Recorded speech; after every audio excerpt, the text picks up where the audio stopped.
Lên thời gian này.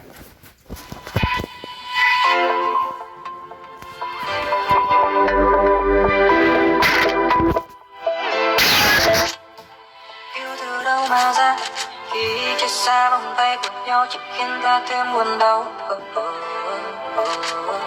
Yêu cho nhau ngọt ngào nơi một hôn rồi chào để sau nắm nhau chẳng lời nào.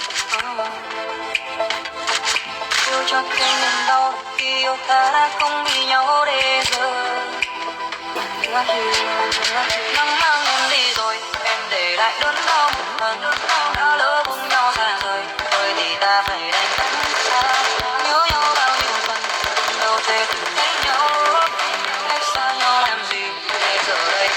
đớn đau thêm đây. Nắng còn vươn vai biết rằng ta sai, ta chẳng còn tương lai, em vẫn luôn yêu anh. Nắng còn vươn vai biết rằng ta sai, ta chẳng còn tương lai, em vẫn luôn yêu anh.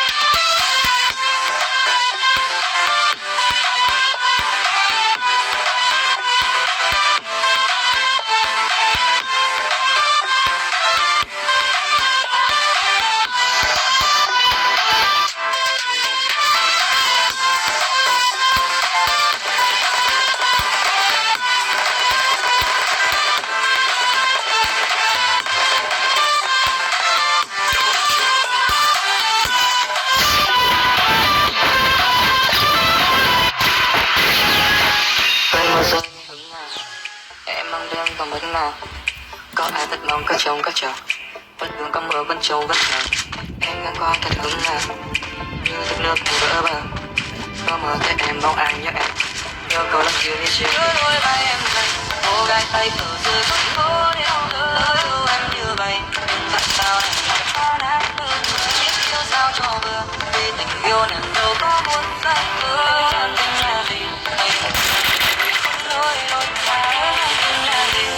có cách thế mới làm gì khiến anh luôn dần dần dần chính anh không bất ngờ mọi thế gian tình nhà gì mới làm gì khiến anh luôn dần dần dần chính anh không bất ngờ nắng mang em đi rồi em để lại đớn đau một phần